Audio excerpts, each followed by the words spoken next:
Prof, thank you so much for doing this. I'm so grateful. Thank you for making out the time. I do want to start with, I mean, when I saw you, you still look very healthy and in good spirits. What would you say is the secret to a good life? You're 89 years old now, going to be 90 in July. What's the secret to living as long as you've lived and as healthy as you've lived so far? The secret? Yes. Well, I think I try, I have no idea, but I think it's largely luck most of the time. But let's put it this way, that I try to make sure that all my problems are taken care of during my normal working hours, Yes. which can be 18 hours a day or more, but only then. When I get to bed, I fall asleep. That's good. How was growing up like for you? How was it growing up in Nigeria? How was growing up? How was the experience? Your passion for literature? How did it all come about, sir, Prof? Sorry, the passion your passion for literature. Your passion for I was something, and this was confirmed by my teachers and my parents. I was a very precocious reader.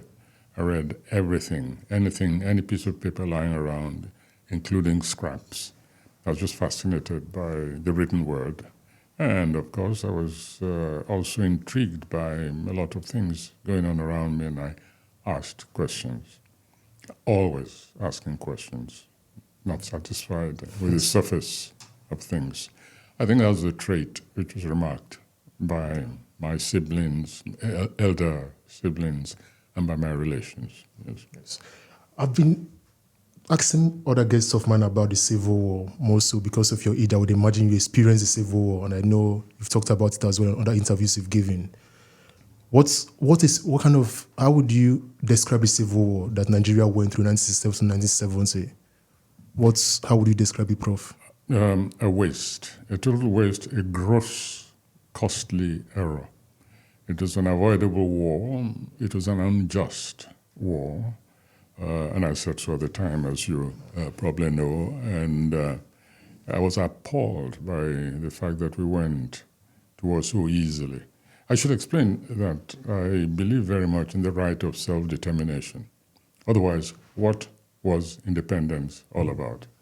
What's the entire struggle for liberation on the African continent all about, if it is not about the right of people to determine their own destiny? And to find us fighting a war to preserve the demarcations inflicted on us by foreign intruders was for me an act of abject mental enslavement. It was surrendering our will and the readiness to go to war and lose close to 2 million people to preserve something which was imposed on us by total aliens. It was for me a humiliating fact. It was worse than a crime against ourselves. It was just a denial of who we were as creatures of reason, of volition, of self-determination. It made nonsense, in fact, of what I considered we were. So, and the consequences are still with us till today. I know you've met Chief Odumegwu Ojukwu when you met him when he was alive. Ojukwu, yes. Yes, the General Ojukwu. How would you describe him? Obviously, he's the one that led the Biafra war on the Biafra side of things. What kind of a person was he when he was alive? Your interaction with him? Yeah. A mixture. He was very conscious of his class. I mean, he belonged to he had an affluent father who was a business person. He was sent to the best schools for education. I can't recall whether he went to Oxford. I think he went to Oxford. And when he came back, we met as young people. He was older than I was, of course. And at the beginning, I didn't even like him at all. And that's before I went away. He was very class conscious, yes. Rich, wealthy. He drove a sports car. Me, I trundled along on my father's ancient rally bicycle. I remember very well. Yes. And we used to meet at the same area. We had mutual friends. Yes. But when he came back, and this happened to so many young people, you can have a very frivolous, uncaring youth, and an issue comes up, which will affect you, and there's a transformation. And so he definitely had a sense. He felt a sense of mission. He became totally committed, to the Biafran cause, and he tried to rise to that occasion as fast and as determinedly as he could. I thought for somebody with that background and with those challenges, he didn't do too badly. He made some terrible decisions, I believe. He also had to accept responsibility for the entire scenario, going to war. After Aburi, there was a chance that the country could have moved more, a little bit more apart, rather than stick with the kind of regimentation there. And all the leadership at that time, in fact, were culpable. But in my view, we on the federal side had a greater culpability. Yes. So, you talked of the decisions he made that were terrible, sir. When you compare that to people like Nnamdi Kanu today, Nnamdi Kanu, people like Nnamdi Kanu trying to resurrect that Biafra spirit, what would you say, or what would your advice to people like Nnamdi Kanu, the Yoruba nation, those people that are agitating for a split from Nigeria? What would your advice or suggestion be to them from your experience? Well, the first thing I have to say is that I said at the time, and this was what got me into serious trouble, because they felt that by making such statement, in fact, it was singled out. By making such a statement, I was trying to demoralize the federal side and actively promoting the Biafran cause. When I said and I wrote, I said, you cannot defeat Biafra. And people thought I was merely talking of they took a very simplistic approach to understanding that. They thought I was talking about the battlefield, on the battlefield. Well, that was involved as well. Because when the people are determined, they are willing to sacrifice anything to preserve their identity. When they feel they are on a righteous cause, it's difficult to defeat them. Yes. If there's any, shall we say, military defeat, it's only temporary. The real issue remains unsolved. That's a lesson of history all over the world. Yes. And so when I made that statement, I was saying the Biafra, that notion, that concept, and all that it involved, both antecedents and the present, and also, in fact, including the future, seeing what the people who are determined to go on their own, seeing what they could become. That is part and parcel of the cause. And when you have that kind of binding combination of different causes, it's very difficult to defeat them.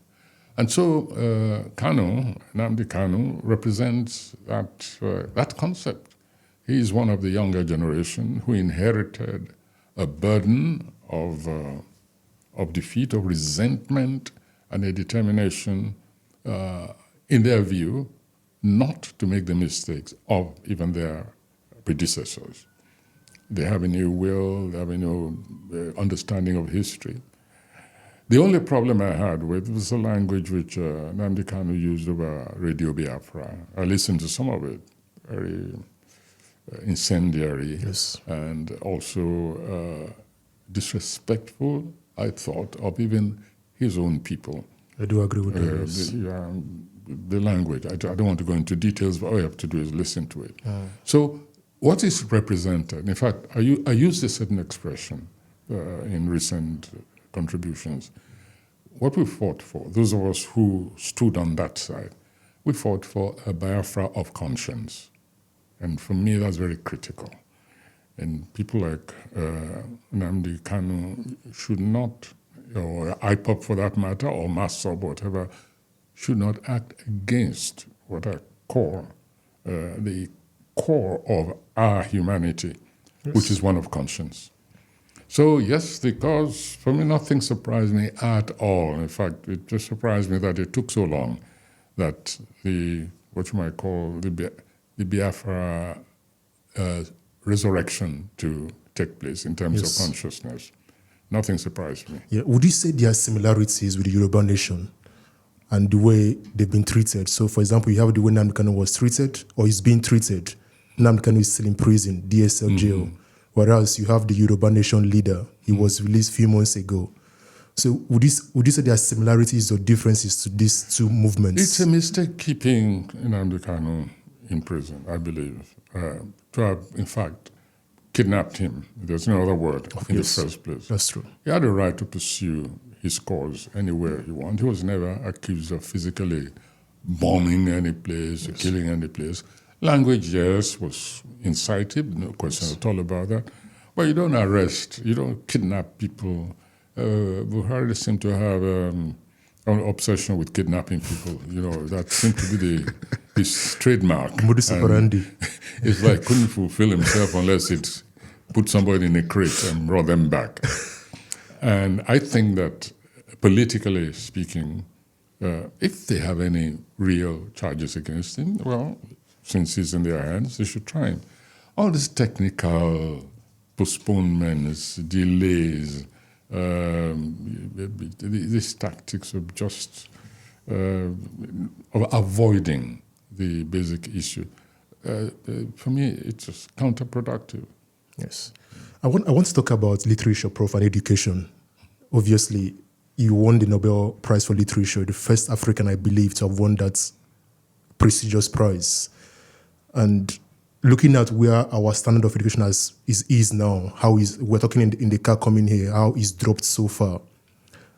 What would you say, how would you describe it today, and how do you think we can solve it? How can we get better universities, better lecturers, a more engaging student group? How can we come back again to where I believe, according to you, we were before in the past when it comes to our education standards? It requires a whole revamp of our mentality.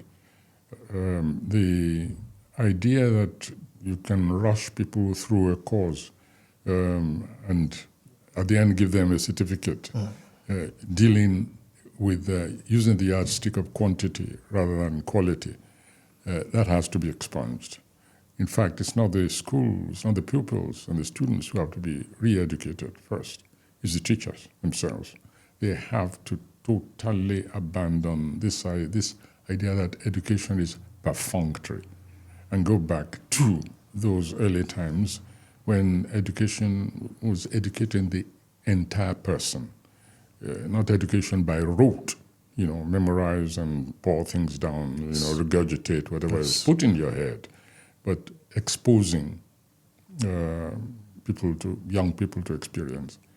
When we were coming to this place this morning, I noticed streams of students crossing the streets with their teachers. Some were going, obviously some streams were headed for the museum. You go to a museum, it's not just what you learn at that spot, it's the curiosity which it inspires in you, in the direction of history, in the direction of geography, in the direction of culture, of productivity. It stimulates the mind.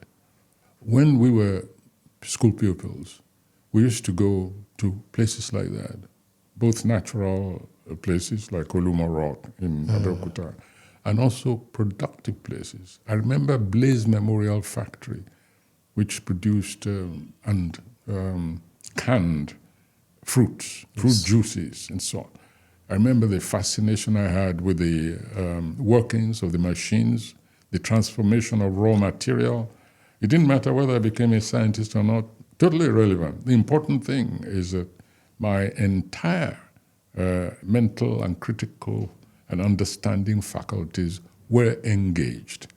And this is what you carry over also into textbooks. So it's not, you go even beyond question and answer, simply because you have been exposed to certain processes which relate to human ingenuity, creativity, etc., etc. Well, all of that vanished. I mean, how often on the streets of Lagos do you see students being accompanied somewhere outside the curriculum? And the teachers themselves, are then challenged further by such exposures of these school pupils. The environment is also important. If you have a rundown ghetto environment, you will bring out ghetto barricaded students mentality in which the entire world is just locked up within a very narrow physical environment. A good effort is being made by at least nourishing the brain by having them being given compulsory free meal, at least one a day, so that something, all that is very good, very good, very well taken care of. But we have not coped with the holistic demand of education. Something went wrong along the way. It became looser and looser, haphazard. And so by the time these youths come to universities, they're half-baked. Yes. And unfortunately, they think they already know everything, especially now with the incursion of internet, in which they can go there, tap out a few keywords, and go home and think that they have contributed to a debate. Rubbish. Yes. They're just digging themselves deeper in the morass of ignorance. So let's not deceive ourselves. We need an educational revolution. There's no other word. Yes. If you remember, there was a stage when I actually proposed that we close down tertiary institutions for at least a year. At least a year, maybe even two. During that period, we send our youth to go and do their youth service and then come back. But in the meantime, the universities will hold a continuous indaba, conference, discussion, look at all the problems which they've been encountering. I mean, really bring down the educational curtain. Yes. So that we can talk of before and after. The other countries, nothing original about that idea. Other countries have done it. China did it. North Korea, I believe, did it at one time. Or was it? I can't remember. Anyway, in which, of course, their approach was was the wrong kind of ideology. Yes. The result was not very good. Of course, yes. But if we, on our own, and I said it at the time, and I still think that is the only remedy. Yes. Just close down, take stock, evolve a new educational philosophy based on our material conditions, our historical experiences, and also the experiments of others. Pick what is the valuable, what is valued in those. Yes. And then you see within 5 years, a new, quote unquote, a new person would even have been created. Yes. I mean, I agree with that, Prof, because one thing that I saw when I came to this country was the lack of critical thinking in Nigeria. And like you said, in Nigeria, we are trained to cram and pour what you've been taught in class. And like you just said, that's a very bad way to learn. And for me, one of the things that revealed that lack of critical thinking for me was the last elections. And that's going to be my next topic with you, Prof, is when you saw how obedience treated you, the way they weren't receptive to critical thinking, to your critique of P2OB or the movements. For me, I'm like, there's nothing wrong in criticizing P2OB. We all have a right to do that as Nigerian citizens. Not just any human being at all should be criticized. That's the only way we're going to get better, if we allow ourselves to be criticized. But the obedient movement, for whatever reason, didn't want to hear your critique of P2OB. And rather than offering constructive debates and saying the points that Professor Wole Soyinka raised at these points, and I don't agree with him on these points, they went into being personal, into being, in my own opinion, very abusive towards you. And so for me, that revealed for me the fact that our education standards are so poor that rather than attacking the points that you raised, they attacked your person. And so for me, my question would be, how did you feel looking at that, and how would you explain the obedient movement, or how can we come back from that in my opinion? Well, again, it has to do with education. I must tell you, by the way, that I didn't read all this, but of course, certain links were sent to me, especially when factual errors would be the wrong, when facts were being manufactured, quote unquote, being manufactured. I read these things, I was disgusted. There's no other word for it. I really was disgusted. And I know that it was, I realized, of course, it was orchestrated. Internet has become so promiscuous and even venal. I know that there's a relay, I use the word relay mechanism, which is triggered into action by those who control what we call the trolls of the internet. And so my disgust and contempt, I just went about my business, because anybody on this earth who thinks he can stop me telling the truth as I see it needs to go and have his or her head examined. It's as elementary as that. But it was depressing to see those who wanted to be political leaders encouraging that kind of action, that kind of attitude in the youth. And my mind went to the expression, they don't know what they're doing. Those who sow the wind will reap the whirlwind. These very trolls, these foot soldiers whom they think, these myrmidons of hate, whom they've trained in that aspect. One of these days, they'll be astonished, they will turn on them and teach them a lesson. And so my attitude was very blasé, to remain blasé about the whole thing. But it is, for me, a sad phenomenon, especially for those who want to lead a multi-textured society, different religions, different ethnic groups, different worldviews, who actually want to preside over such group, as one. It means that they've already declared themselves incompetent to lead such an entity. That's all.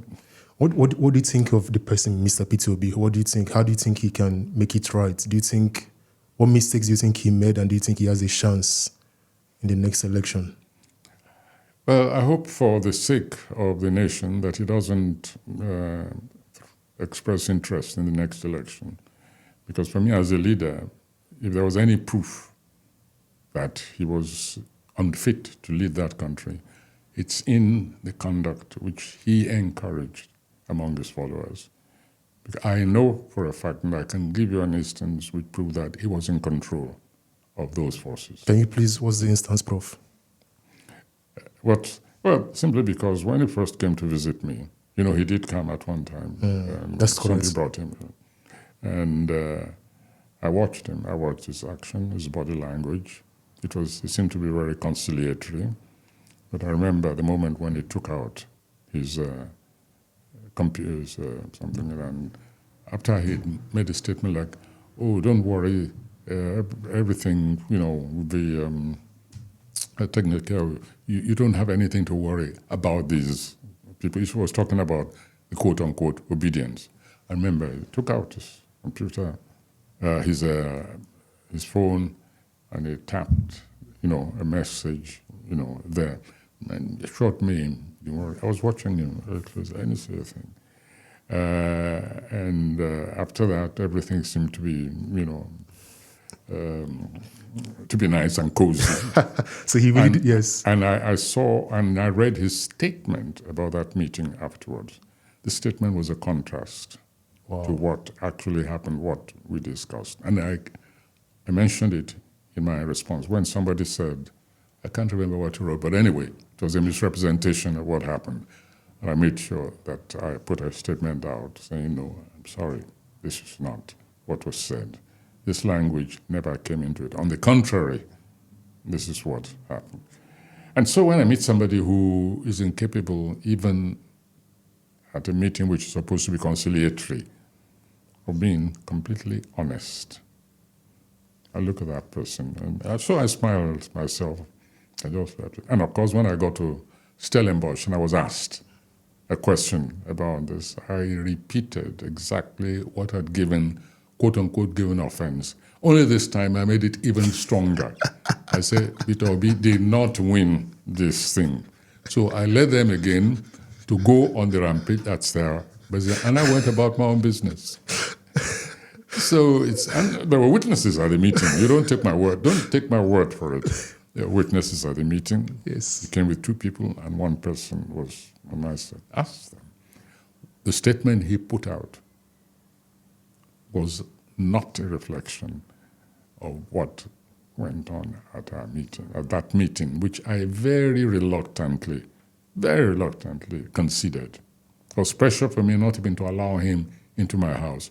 I said, why not? Let him come and say what he wants to say. I want to see him face to face, study him, leave him an opening, and then act on them.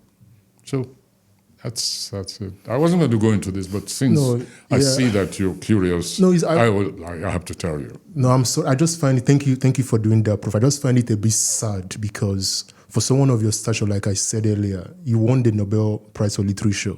You're someone that's millions of, not just Nigerians, but millions of people all over the world, mostly young people like myself, we hold in high regard. And I was so disappointed when the backlash came because for me, I see you as someone who is intellectually honest. You've been in the struggle. You were an activist when you were a student. You've gone to jail before.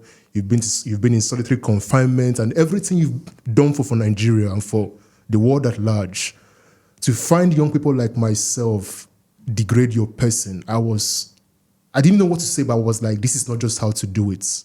You cannot bring someone like Professor Wole Soyinka down. Like, there are people that you shouldn't even touch, or you shouldn't even like degrade their person. And so for me personally, I just found it, and like you rightly said, that kind of behavior will not win you an election in Nigeria. Nigeria is so diverse and so multicultural that you cannot win an election with the obedient movement's behavior. It's not possible. But for me, like looking at his 2 other opponents, they are not just his opponents, but the last 2 presidencies, that of Buhari and that of Jonathan. What was your opinion, sir, on those 2 last presidential? On those 2 last presidents? I'm not going to say anything further about them. Everything which I want to say about the last presidential election, I've said already. How about Buhari's tenure and Jonathan's tenure? What would you describe? Oh, Buhari and the last 2 presidents. Yes. Buhari. This is part of the problem. Buhari, of course, and I'll come to that in a moment. Buhari was a disaster. Now the thing was, when I was asked a question like this, and I answered very honestly, I said Buhari was a disaster, and I said, oh yes, and he's saying it. I made certain pungent criticisms of Buhari when he was in power.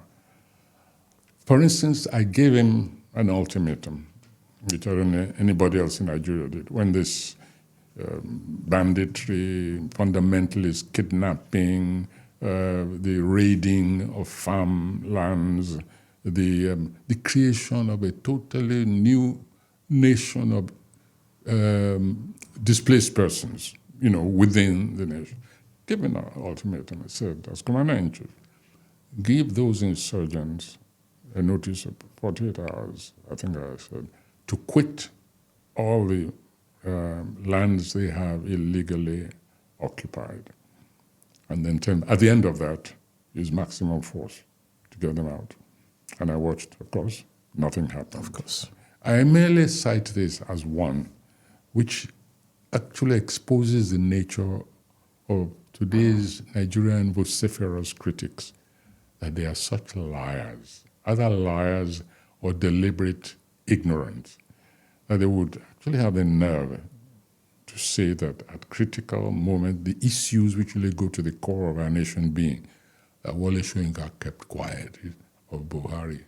And of course, from that, all kinds of, just disgusting insinuations. He's been bought, and so on. And people are saying, they actually dare to say that about me.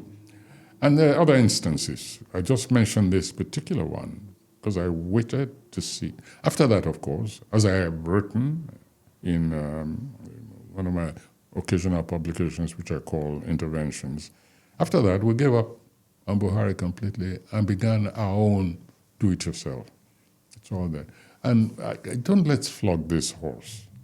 Anybody who wants my answer to all these, go and read Baiting Igbo Phobia That's the title of my recent and last Article. of the series of interventions. There's even a new edition in which I also cite a few incidents which these people either pretend they don't know about or genuinely do not know about, and this constitutes the armory of their ignorance. And that's really, I'm sorry, because you asked it, Yes. I'd already made up my mind. Anybody who wants to know certain issues, the truth behind certain positions, which I take or do not take, let them go read Baiting Igbophobia and then come and meet me on any public forum for a debate. Yes. That's all. Otherwise, it's just talking, against, talking to the Yes. ignorance Yeah, I who do. take pride in their ignorance. Oh, thank you so much, Prof. I mean, looking at Nigeria as it stands today, I don't know what you'd think, but I would hazard a guess and say that in most Nigerians' opinion, things are not going well. You still have high insecurity, you have high exchange rates, epileptic power supply, or like we've talked about our education, very poor. What would you say is the way forward? Like, what would you prescribe as a solution to our epileptic problems? Like, how do we solve both the cultural issue, the division, the tensions in our ethnicities? Normally in countries like America, where you have a multi-ethnic country, they find a way to harmonize the country.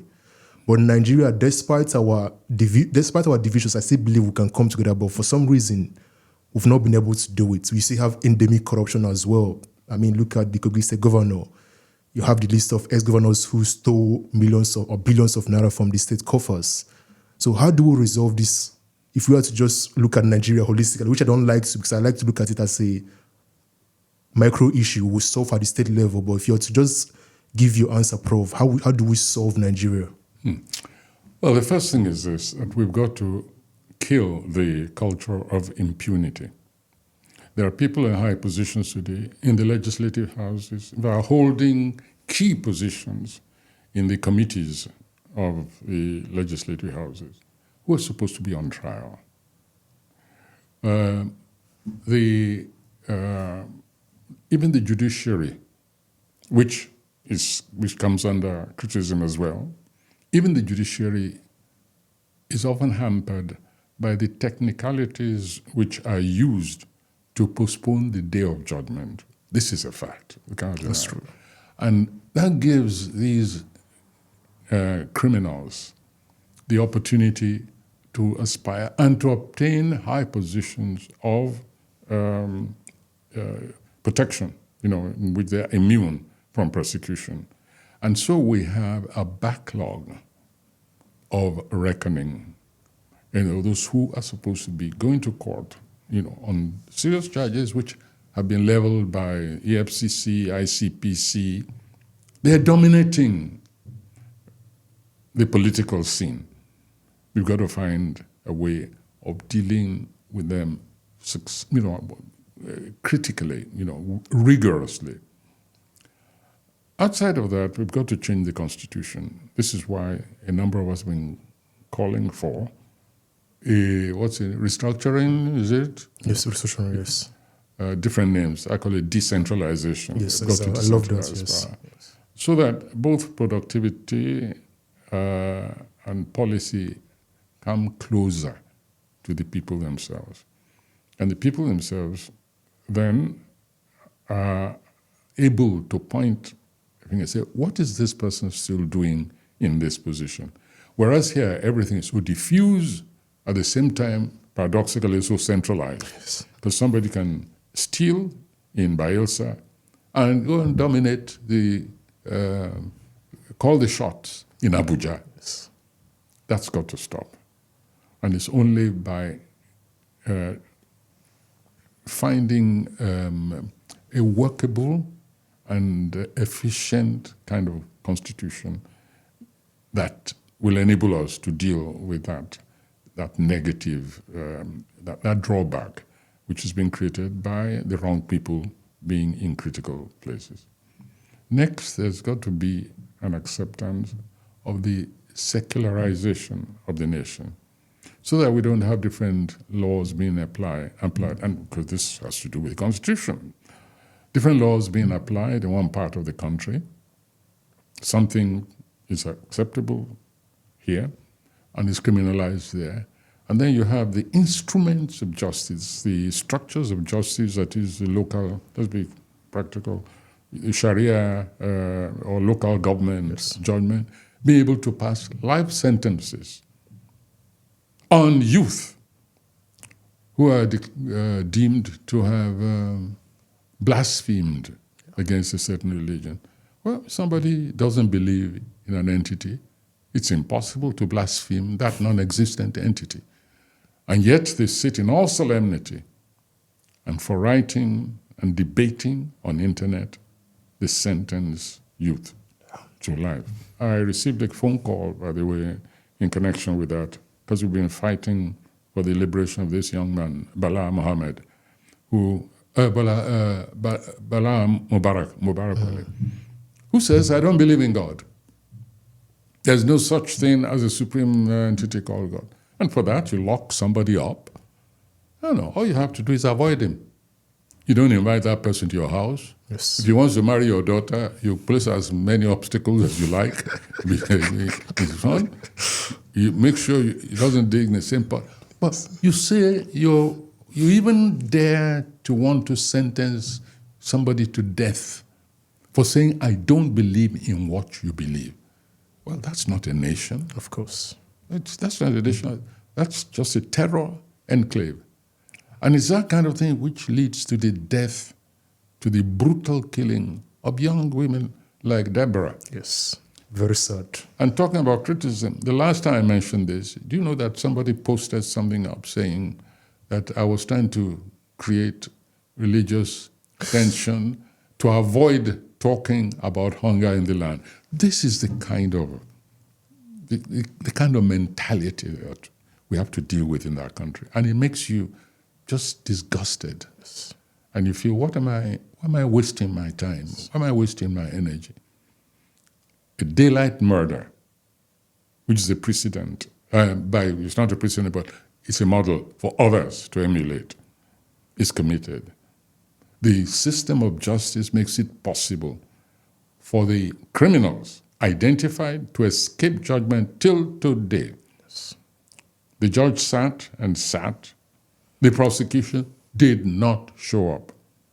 And one of the accused now has the nerve, the courage to show on that same internet the box of matches with which he set the body Deborah, on yes. fire.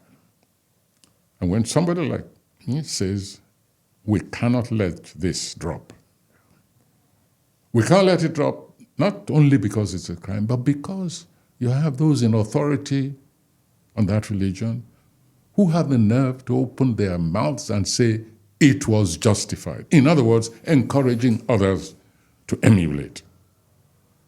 And then when I speak, somebody goes on the internet and posts. And they say, oh yes, Elishon is criticizing this. I've been criticizing religious fundamentalism before this idiot was born, before he was even conceived.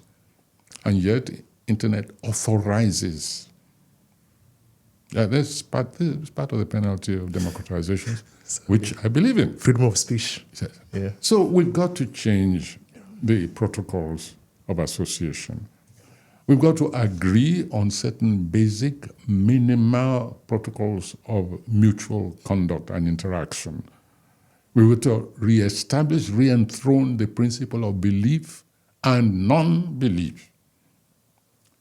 I teach, as you know, from time to time in a Muslim country, in Abu Dhabi, the university, New York University. You mentioned that, yes.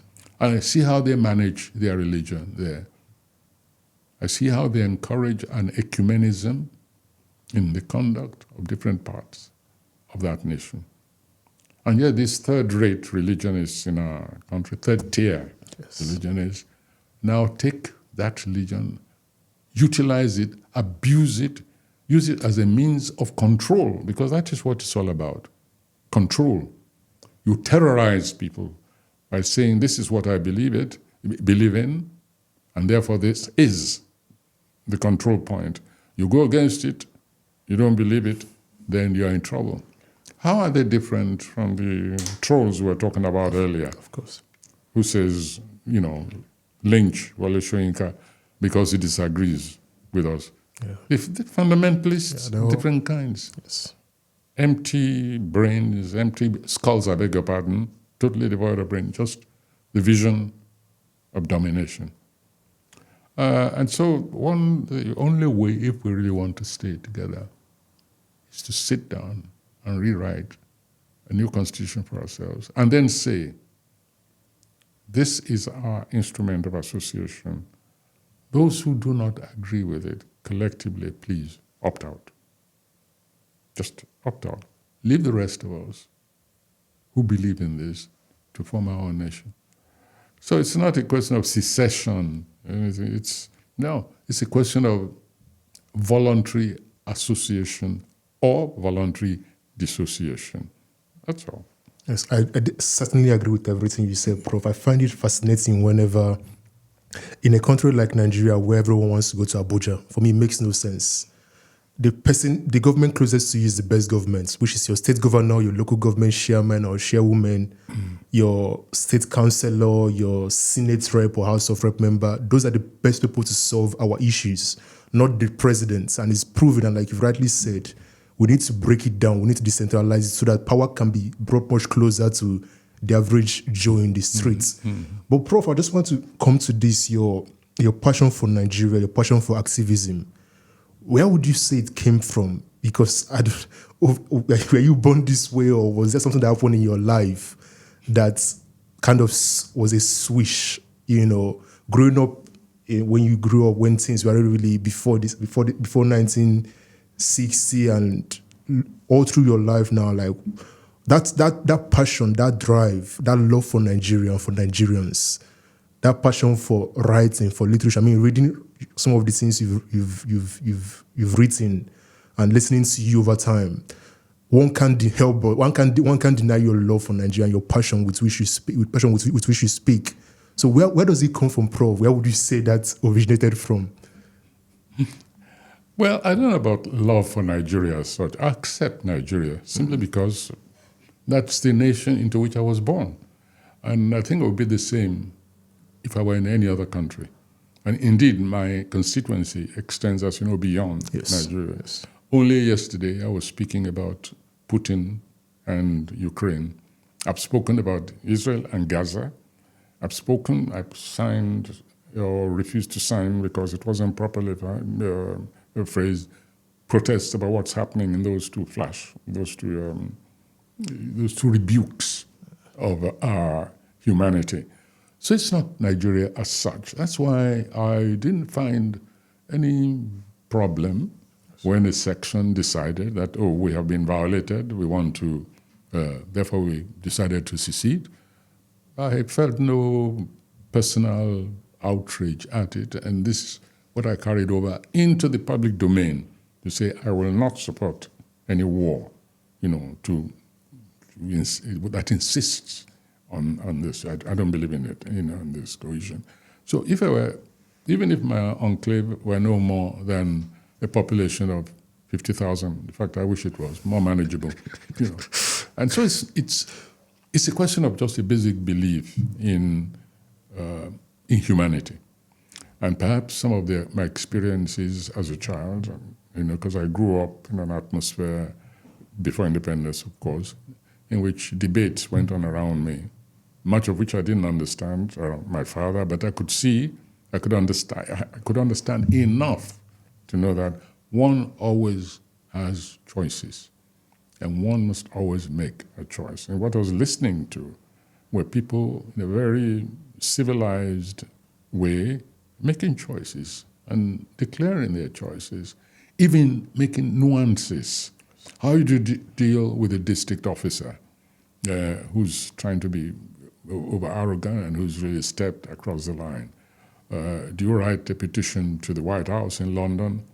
Or do you stand up like Mrs. Ransom Kuti during the riots and say to a white man, you were born, not bred?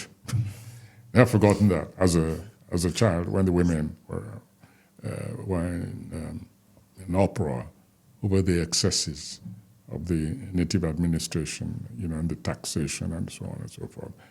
So I grew up in an area, not in an era of conflict as such, but as I said, an era of choices, in which you could not pretend that there's no conflict, there's no choices to be made.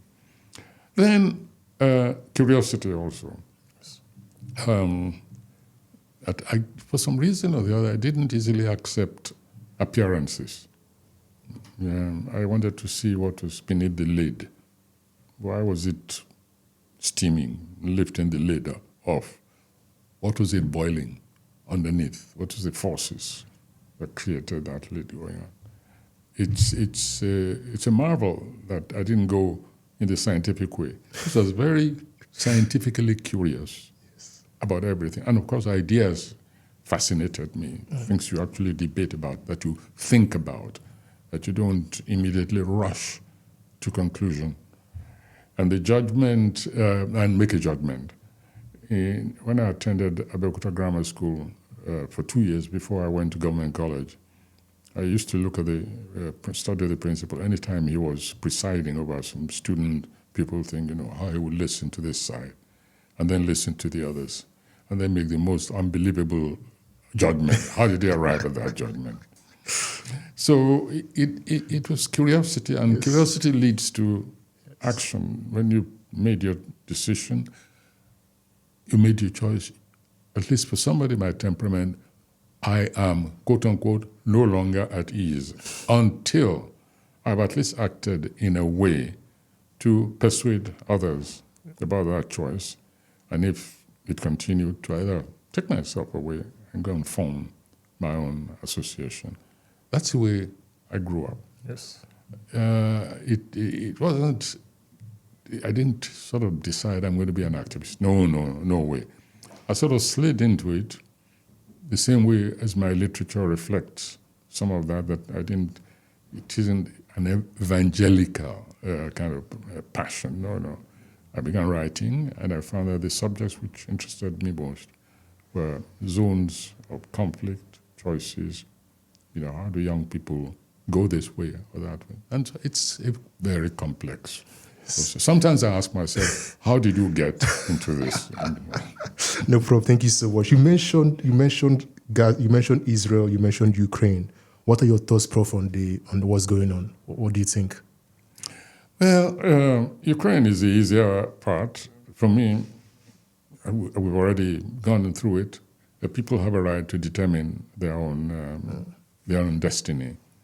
Ukraine is a sovereign nation recognized by the UN and is entitled to form its own associations. In fact, till today, I keep asking people, saying, could you please explain to me what crime the Ukraine nation committed against Russia, that they deserved this fate? Did they steal a portion of Russian land? Or did they steal the oil fields of this Russia? Just nobody has yet satisfactorily explained to me what. All I hear, for instance, from time to time is, they crossed the red line. Can I ask who drew that red line? Can I push back a bit, Prof? Can I push back a bit, because politically, the political arguments would be that the West, America and her cohorts wants Ukraine in NATO or the EU. Russia, her neighbor, doesn't want that. Russia wants a buffer. Russia doesn't want to have Western weapons on Ukraine, on her border. So the argument, which I think is kind of right, in the sense that you guys are coming close to our country. Mm-hmm. We don't want to have nuclear weapons stationed in Ukraine. You already have weapons stationed in Poland. For our own safety and for our own national security, as a Russian person, I do not want this. Yes, you're right. These countries have a right of autonomy, a right of sovereignty. They have a right to be whatever they want to be. But like they say, they're not great powers. That's why you want to be a great power like Russia or China or US. That way you can determine or do anything you want. You can be the biggest bully. But Ukraine is not a bully. They're just a client state of America. So the argument that the Russians or the other side will make is, yes, you're right. You have a right of autonomy, but you also have a right of neutrality. Don't join NATO or don't join the EU. Just be neutral, which is what Russia would have preferred, that they stay neutral. But the moment they go into NATO, which America has been pushing for, Russia is like, for our own national interest, for our own sovereignty, for the sake of our own sovereignty as a great power as Russia. Just like, for example, the Monroe Doctrine, you wouldn't have Russia keep their forces in Canada. Why? Because America considers the Western Hemisphere their own power and place, or where no one interferes in. That's what the Monroe Doctrine means. Russia also considers that hemisphere their own place. And I mean, even what's his name? JFK, is it JFK, right? Almost went to war when the Cuban Missile Crisis. I don't know if I'm sure you must have. I'm glad you raised that. Exactly. JFK almost went to war with the Soviet Union back then because of this, because the Soviet Union was going to put nuclear weapons in Cuba. So the same argument can be made that if you want Ukraine to join NATO, which of course will mandate that if I was to attack Ukraine, that means I'm attacking every other country, Article 5. Same with the EU. If Ukraine were to join the EU, if I were to attack Ukraine, that means I'm attacking all the EU countries. So to prevent Ukraine from joining NATO or the EU, perhaps I might just attack first, destabilize the country, make it a rump state, and I don't think you guys ever join NATO. So that's just I'm just playing the devil's advocate as to why there are credible reasons why they didn't want. Yes, no, credibility, satisfactory. You have not satisfied me, because ultimately my question is, what? It's not a piece of real estate that makes the human community.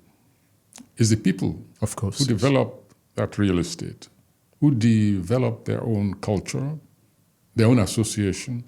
And the question my response to this explanation, which of course I've heard several times, what do the Ukrainian people want? Do they matter? Does the humanity in there matter? As you know, one of my favorite expressions is, let nations die, that humanity may survive, may live. And for me, humanity comes first.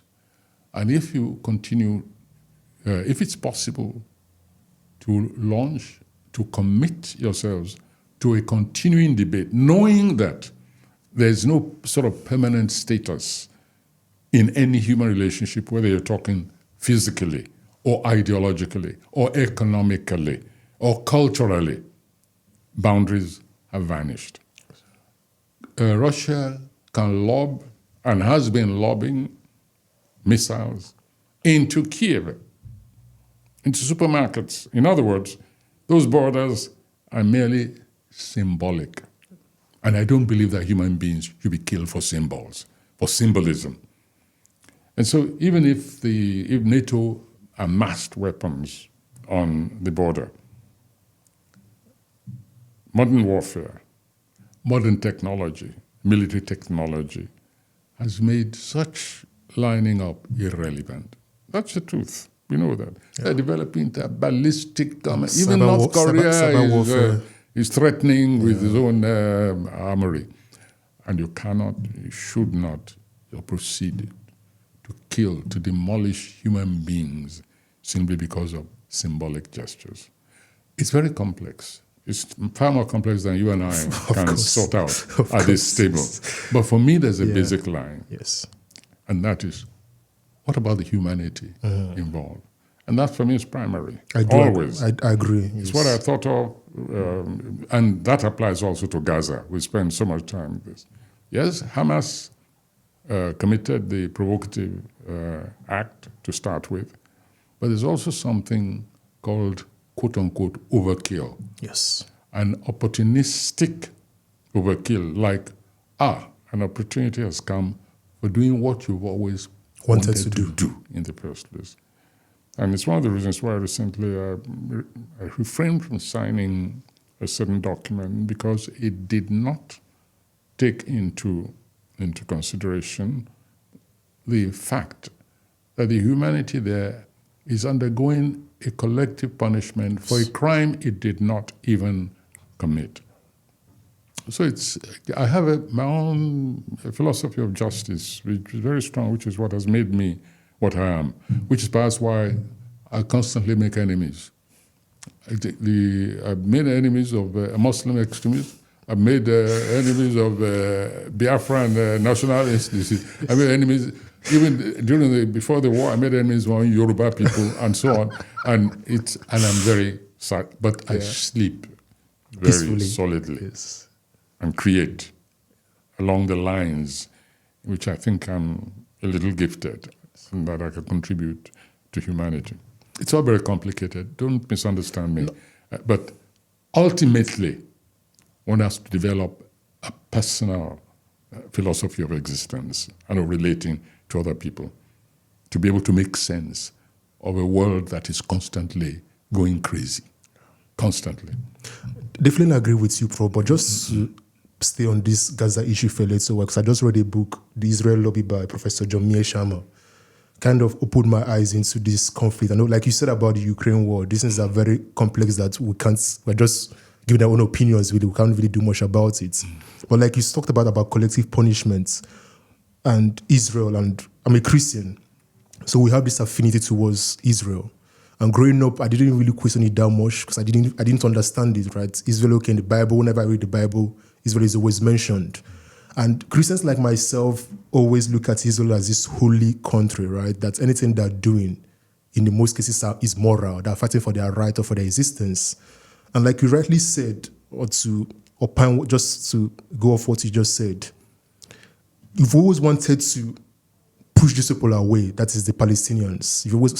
So when Hamas attacks on October 7th, oh wow, this is an opportunity for us to do what we've always wanted to do, to push them out. So what would you explain, or how would you, Christians like myself, who obviously now understand this because I engage in critical thinking a lot. I critique everything that's people say you shouldn't critique, like Israel. What would your answer be to Christians who see Israel as, they're fighting for their existence, these people want to kill them all, blah, blah, blah, whereas Israel is a powerful country, a regional force in the Middle East, has the most powerful military in the region, economically very powerful. How would you explain Christians, pastors really, not so many pastors support Israel despite all the crimes they've committed? How would you explain, or what would your answer be to these pastors, these Christians, who still want to perceive Israel as being a moral, righteous country, who does not engage in any kind of evil, whereas they are engaging in evil by what they're doing to the Palestinians in Gaza? Well, for me, it's always put humanity first. When I was a student, let me explain something. When we were fighting against the apartheid situation, there was a reverend gentleman, his name was Reverend Huddleston, and who was thrown out of apartheid by the government of apartheid South Africa because of his position on behalf of black humanity there. And he came out, even his own church sort of, not exactly betrayed him, but they didn't give him the necessary backing. And when he came out, he began lecturing all in England, preaching against apartheid, that is, supporting us. And he came to Leeds. And I remember his lecture, I've cited it in some essays. And he was asked the question, what was it? You're a white person, privileged person, you had no need to put your neck out this and create, antagonize the government and you got thrown out.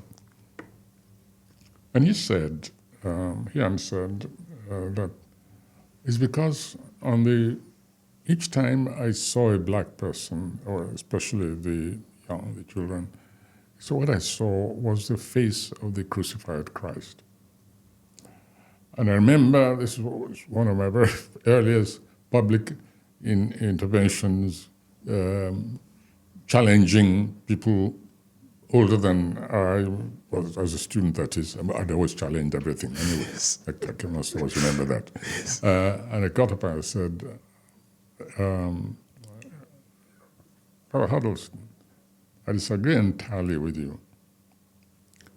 You didn't do it because you saw Christ on the face of everybody. It's because you saw a human being like yourself. It didn't matter whether that person whom you saw was a Christian, a Muslim, or a Sikh, or a Hindu. It's because of the humanist in you. Now, this is the ethicist in me speaking. I was grateful. I admired him a lot for what he was doing, but I just had to argue with him, young as I was, about his position. I said, no, you did it because you're a human being. You put humanity first. I remember being smugly, childishly happy that he didn't know how to deal with that question. I remember very distinctly. But it came out. I didn't think about it. I just knew that I disagreed with what he was saying. That I was looking at a man who saw other human beings and who saw they were being degraded and couldn't live with it. And that even if he wasn't a priest, I felt inside me that he would still act as he did, as a human being on behalf of other human beings. And that anecdote is my response to your question, that I would like such Christians first to see on the faces, especially of the children, of that something. 10,000. Youth, 10,000. The humanity in them. And to say, I want to act on behalf of humanity. That's all. I should add, by the way, I'm sorry that we are running out of time now. Yes. I should add, by the way, that I visited Israel during the anti-apartheid struggle. I'd visited before, cultural matters. And on this occasion, I visited the what is known as the Noble Sanctuary, which the Muslims call the, I'll remember at the moment. Anyway, no, is it the Muslims call it the Noble Sanctuary? But anyway, both sides, they're revered. One of the holiest places. I know. The holiest, I'm talking about the this particular, not the wall, not the churches, something. Okay. It's a particular place where various faiths had passed through, had built their sanctuaries, their mosques, their shrine, synagogue. The Christians were in there. That place diffused a remarkable redolence of spirituality, even one which even an atheist like myself experienced. It was like a distillation of what it is to be able to think outside oneself, to feel outside oneself, and to accommodate others. You had layers in the architectural presence in which even one faith had created something over, left its mark in passing. There were also, the Crusades also had been there. And so there were all these various faiths living together, whether they liked it or not, even where the former faith had been destroyed and then built over. Something was still left of the other faiths. Why is it that we have to take a lesson from inert product of human hands, and yet we must? If you go to that noble sanctuary, you will learn a lesson of how cohabitation can take place effortlessly, seamlessly, and leave something of an essence of that synthesis, that residuum of history, of historic nobility. The very fact that no matter where they destroyed themselves, even within that sanctuary, yet you had those relics together, living together. It's a lesson, I think, for Christians and Muslims, of course, and always for them to remember that it's not just Christians and Islam alone. Look at what's happening in India with the Hindus and the Muslims.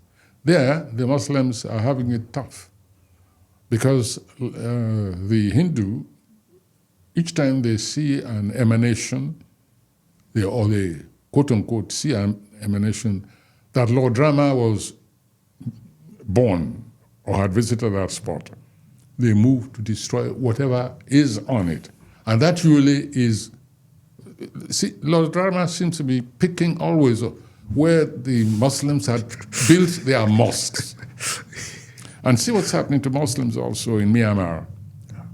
So people should stop thinking only in terms of Islam and Christianity. They should start thinking just of intolerance, basically. The inability to see beneath whatever secular or theological ideology that person is, the inability just to see another human being. We could go on this all day. I'm sorry. No. The very last question, and then I have to go to my next. I think, Prof, thank you. So just 2 more questions, please. Speak to the young person. I'm a young man who has so much love for you and so much admiration for what you've done all through your life. How can we young people like myself, millions of us in Nigeria and outside Nigeria, how can we salvage Nigeria? What role can we play? What would be your advice to the young people? Okay. You very nearly, I managed to dig into the origin of EndSars eventually. Yes. And it's largely by young people. Yes. Some oldies put money into it, but it was it is evidence of what can happen if, in a positive way, the young people decide to come together and say enough. But look very carefully at your leadership. Very often is the leadership which destroys the solidarity. I was in that EndSars thing. I had nothing to do with organizing it.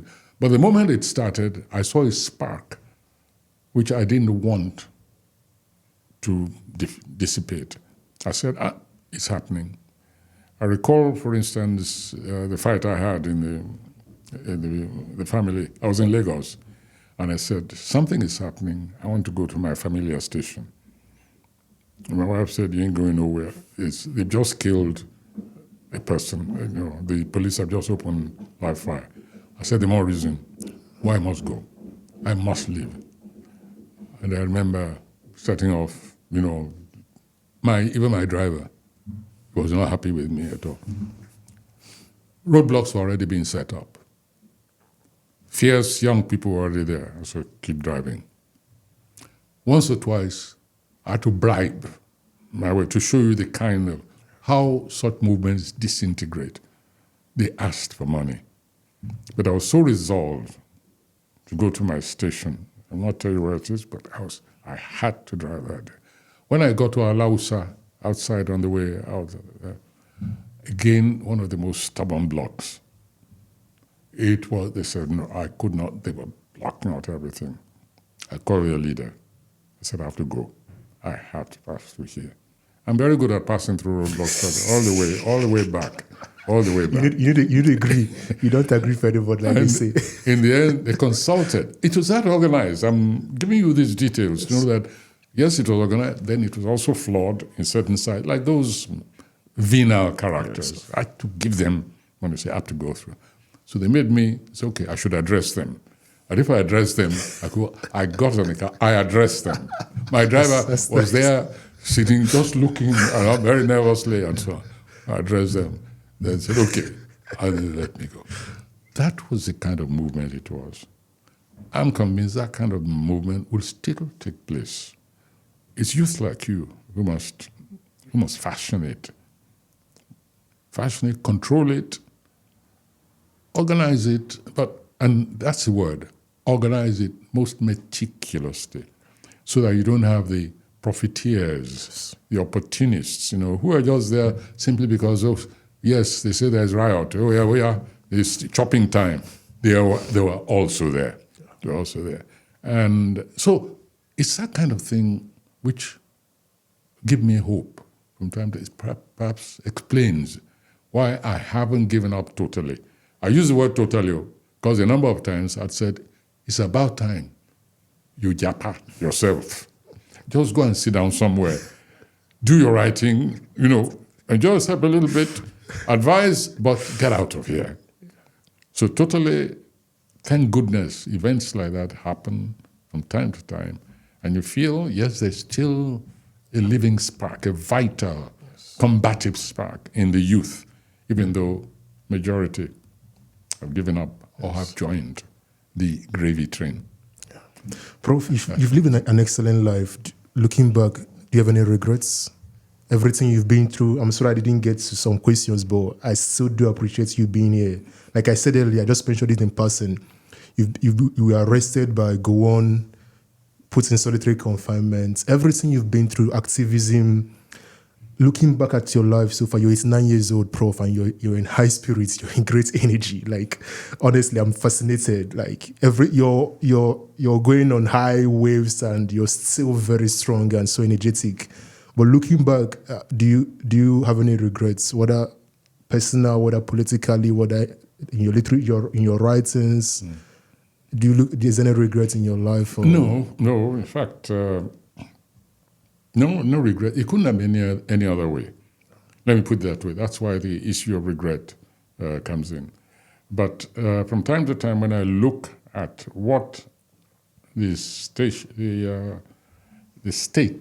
of the nation, so to speak, then I just wonder whether I couldn't have used my energy in a different way, But when I look at it, what other different way? I see no other way it could have been. And there's no point regretting situations or activities where you made a conscious choice.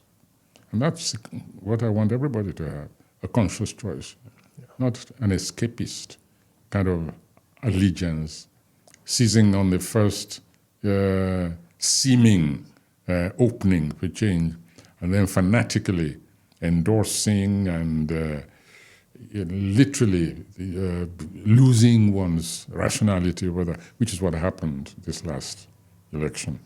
On that note, I think let's... Yes, Prof. I'm so grateful, Prof. Like I said, you're the first African to win the Nobel Prize for literature. I'm literally sat in front of greatness, to be honest, Prof. Like, I admire you so much. I have so much respect for you, tremendous love for you, and respect for all you've done for Nigeria. Like, for me, this is a rare honor and rare opportunity to be sat in front of you. And I'm deeply grateful. I'm so grateful, Prof, to have this opportunity and for you to have made out the time.